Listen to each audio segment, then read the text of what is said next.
I stand on one thing for sure.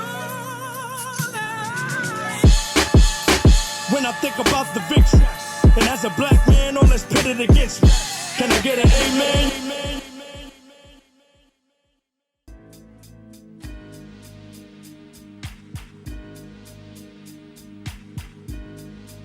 Did you really think that I was going to end this interview at the successful part of the journey? We all know that even after success, we experience setbacks.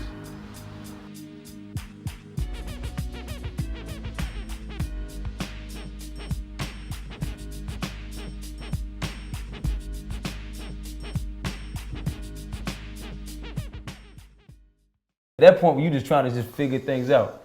I'll be honest, man. I was be transparent. That was a tough transition. That was. Where were you living at that time? Okay, so after I got dropped, because I was living in New York the whole time. Okay. And after I got dropped, I had to go back and live with my mom. Okay. You know what I'm saying? So I'm 31 years old. You know what I mean? My mom's like, all right, cool, come, stay until you figure it out. Got down there, and I lived there, slept on the couch. But I was like out of town a lot too. Okay.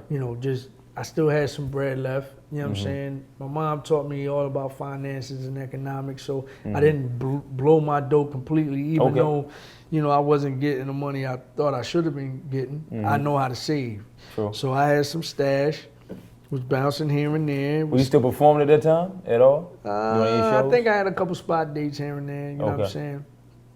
But it really dried up a lot. Yeah, it dried up a lot.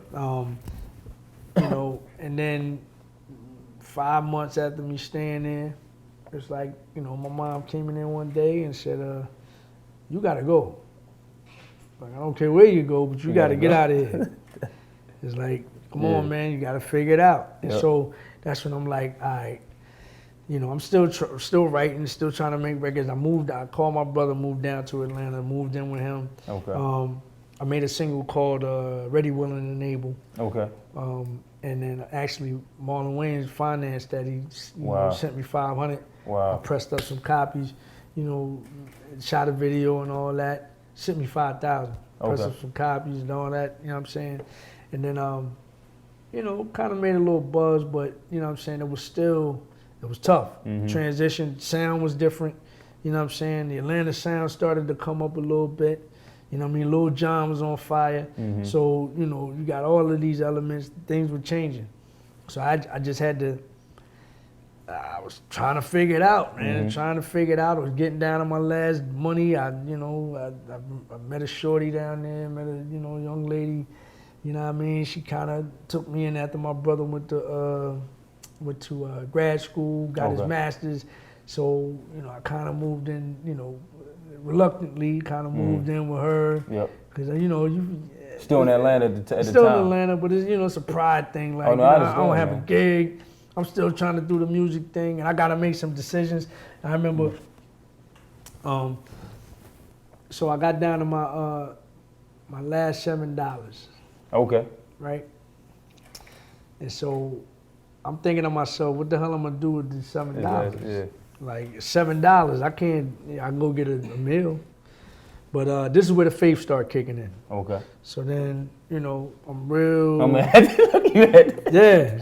Communion. Yeah, to pick up the wine. Communion, you know what I mean? Like, this is where the faith started kicking in, man. So I started taking walks. But I appreciate the fact you being transparent. Nah. I've told this story, and every time I tell this story, it's like, It's easy now because you in what? It's big house. Oh yeah, I mean, but this is all a part of that $7. Absolutely. It's the faith of what I did with that $7. I went to church, man. You know what I'm saying? And I don't know what they did with the $7, but I knew what my intentions were. It's like, God, it's really symbolic. It's really like I'm giving whatever it is I have to you and have you figure this thing out because I can't. You know what I'm saying? And this is it. Drop the 7 in the plate. I get a call a week later from Universal Publishing. No, I get a call from Wayne Barrow. Wayne Barrow is the cousin of Mark Pitts. Okay. He is the president or vice president of ByStorm Records. And he says, yeah, Universal has a publishing check for you, man, but they don't have an address Wow. You know what I'm saying? So, you might want to give them a call and give them your address. So then I called them, and they said, yeah, we got to check for you, da-da-da-da-da. Send us the address. I send them the address. I say about 4 or 5 days after that call, I get a check in the mail for $7,000. Wow. Man, I mean, I'm not a crier, but I almost cried my ass off. You know what I'm saying? I was just like, the Lord again. He comes through again. He always comes through. You gave him the last what you had, and he came back $7 from $7 to $7,000. But there's more. Crazy. So then 2 or 3 days after that, I get and with that $7, I paid off some bills. 2 or 3 days after that, I get another check from them for $57,000. Ooh, I didn't know about that one. I didn't know about that one. That's somebody's salary for the year. So I'm paying off my undergrad student loan for Howard. You know what I'm saying? And now wow. I'm working with something. So now I gotta figure something out. But my conversation with God is never done. It's still going on. You know what I'm saying? So now I got this money. Wow. Now it's like, okay, you gotta make a move, Trey. So then that's when, I'm reading this book called The Wisdom, Florence Scovel Shinn. I still read it to this day. Okay. And basically, the book tells you, it grabs scripture from the Bible, but it also gives you principles and practices from the Quran and all these other, spiritually laced books. And it teaches you, everything is created in your brain. Everything is created in your mind. You know what I'm saying? All the good, all the evil, you know what I'm saying? Anything, it's like certain things just don't exist unless you create them yourself. You know what I'm saying? They just don't. So I started to get into that mind state. And so with that, and then with me, talking to God on a daily basis, it's like, yo, what am I supposed to do? So then I started taking all my past events and taking, all of these things that I had learned in the game and all this other stuff. And it hit me like, yo, you got a lot of knowledge now, man. It's like, and one of the things that I always regretted when I signed my deal is that I never had an entertainment lawyer. I had a lawyer that was like a business lawyer or something other than a lawyer that understood the language and the nuances of an entertainment agreement, of a music, a record contract. So essentially, to me, hindsight, he was just looking for the bag. Like, basically, I hired him. He got his percentage off from negotiating a deal with language in this contract that even he didn't understand. You see what I'm saying? So it was like, Trey, why don't you jump on the other side, man, and be that guy that you never had? You know what I'm saying? Not only for you, but for other people that are trying to get in the game. Absolutely. So that's when it dawned on me. I got this money. I got a chance to renew some things. Yep. Go to law school. And that's exactly what happened. So this is 2002. Started taking the LSAT. Got accepted. Took the LSAT. Got accepted to Southern University Law Center. Okay. Called up my aunt. She pulled some strings. Got in there, free scholarship. Didn't have to pay for that either. But I was so used to a certain type of lifestyle that, I had an apartment. I went to school. Were you living on campus?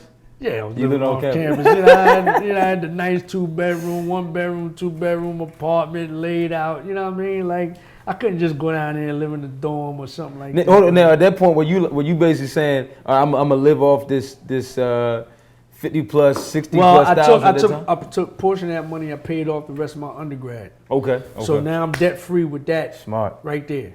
Got that debt out the way. Exactly. And so the other portion, while I'm in law school, I'm gonna study, but I'm gonna live. Yep. So I did an exchange program in London and lived it up. You know what I'm saying? I went to Paris. I went to Amsterdam. You know what I mean? I saw the world again. You know what I'm saying? The other side of the world. I didn't even get to see Europe when I was on tour and all that stuff in the States. You know what I mean? So I got a chance to experience that side while getting an education and adding the other thing about going to law school, which was bigger for me than actually getting a degree, is adding to the brand. Because now, fast forward thinking, to this day, there's not a major label recording artist that has transitioned into becoming an entertainment attorney. I'm the only one of its kind in the world. We're not done just yet. Until next time, I'm Karl Nelson, creator of Entmt. I gotta thank God. I stand on one thing for sure. When I think about the victory, and as a black man, all that's pitted against me, can I get an amen?